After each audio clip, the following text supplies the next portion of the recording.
A program note for everyone out there. We are number one on Shoutcast for any talk show. About 18 or 19 rated total for Shoutcast. Hundreds of thousands of people every hour tune in to listen over the internet just on that system. We have over 100,000 people a day downloading the free podcast at Infowars.com. That's recorded here in-house. So if there's any blurps or internet outages that happen occasionally as we get more and more traffic and beef up our system, you will not hear those problems generally in the podcast. So subscribe to that to listen how you want, when you want, where you want. Now, obviously, with over 60 AM and FM affiliates, and we've just gotten 3 or 4 more in the last week, so it's actually growing. I need to revise the list. Probably over 70 stations now. That's where the lion's share of the audience is. You could have hundreds of thousands per station with a station like News Radio 590 KLBJ or 1330 that covers half of Texas, that's up in Taylor, or a KCAA that goes into San Diego and places there in California, or a KCXL. We've been on about 9 years in Kansas City, covering that entire city and surrounding areas out of Liberty, Missouri. But the shortwave is great as well as a world service we do for everybody. We have satellite systems people can listen over. Several different satellite systems. It's all very important, but the internet is special because it puts us everywhere.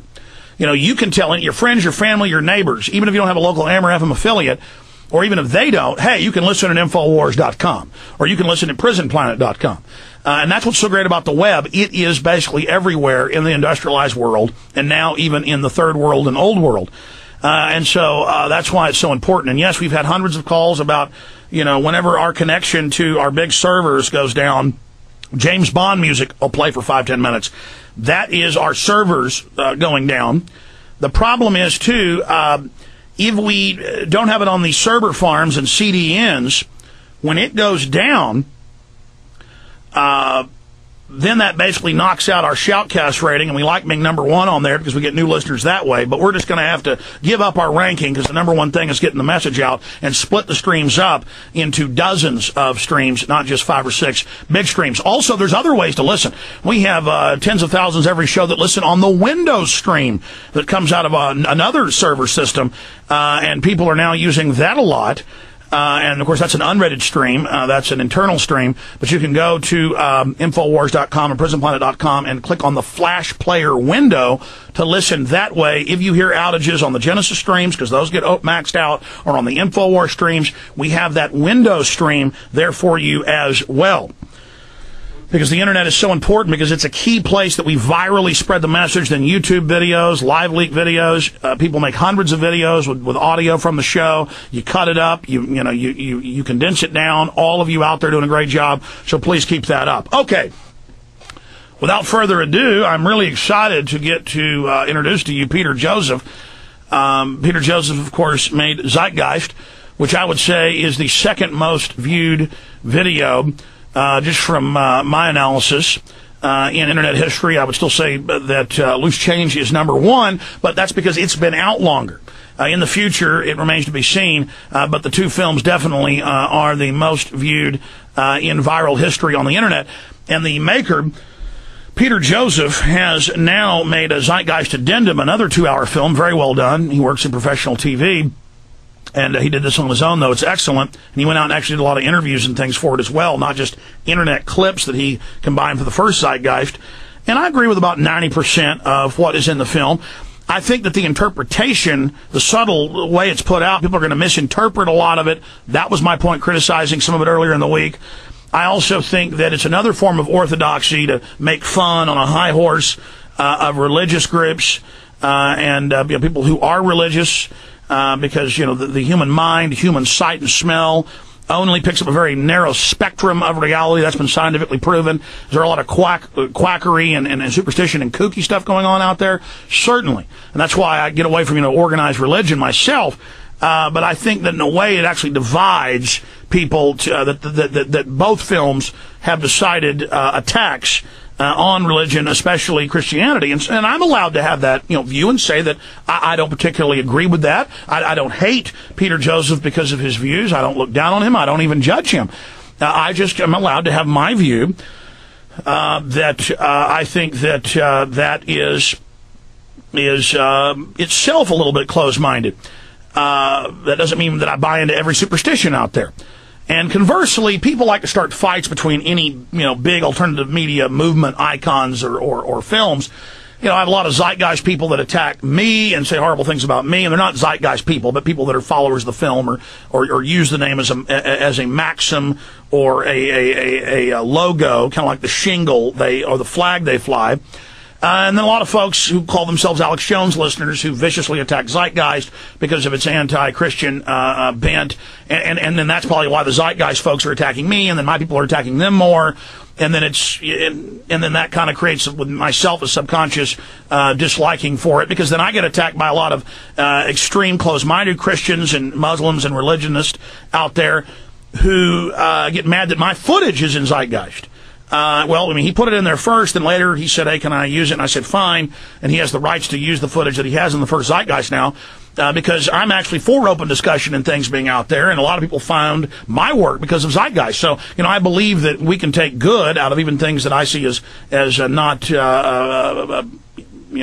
effective or true in Zeitgeist itself. So with that said, as my opening statement, I want to bring Peter Joseph up on the air and let him have an opening statement about himself, Zeitgeist, and where all of this is going. Peter, great to have you here. Thank you, Alex. I appreciate you having me on, and I'm glad you pointed out what you did. I think a lot of people listening to this cast are going to, sit there waiting for some type of duke out between you and I. And debate is really an infantile disposition. I think discussion and open discussion is what we need to engage in. We learn from each other, and that's what a society should really be thinking when we engage ideas that are conflicting from one belief system to another. Competition, things like this that we think are naturally bred into us, dispositions of winning. These are things I would like to address today. I know you have different dispositions, as you stated, for example, in your October 8th broadcast. And before I begin any of that, however, since you did bring up Christianity, first thing, I'm not attacking Christians whatsoever. I think anybody who pays attention to what I've stated, as far as the first film, I go into the historical bases of Christianity, and then I linger into the philosophical dispositions and how it's very restrictive of the human mind. In the second film, I detail how essentially the belief system itself is based on a rejection of new information. And this is very important and very difficult to deny when you get into faith-based ideologies. And the whole encompassment, if that's a word, of the second film is to really try to pull people into a train of thought that's aligned with nature. And that's why I present the Venus Project, and that's why I present these seemingly spooky things that people have been conditioned to fear, such as centralization of power, but it's not centralization of power in the orthodox manner that many people think to be true or fearful of, or what history has presented. Because the flaw of our society at its very core is that it has not addressed the root problems of what we're doing. And those root problems are sourced in human behavior, not secret societies or elites or even human instinct. We have to look at the environment and what the environment is producing. And then from there, we'll know the resolutions. And that's what I'd like to talk about today with you. Well, Peter, out of the gates, global warming has become a religion. The environment is important. The load of the earth is important. But technologies, as you and the experts you interview have rightly assessed, we can transcend all those problems. And that is being suppressed by the elites who want to continue a cartel or an oligopoly. But, you talk about the load of the earth and, running things according to the load of the earth. Well, the controllers, they're already using that and saying we are going to, as a technocracy, as a scientific system, we are going to scientifically design society, and we're saying carbon dioxide's bad when that's what plants breathe, and one of the four major elements, light, water, carbon dioxide, and oxygen, that make life possible here. So see, out of the gates, there's that oversimplification. I think it's important to have the discussion.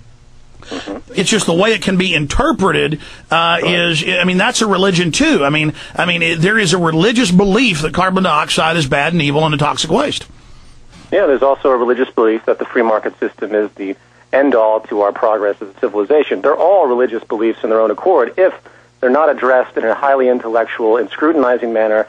The best form of reference for that type of disposition or analysis, if you will, is what you refer to as the scientific method. Everything that we have, well, first of all, let me counter one thing.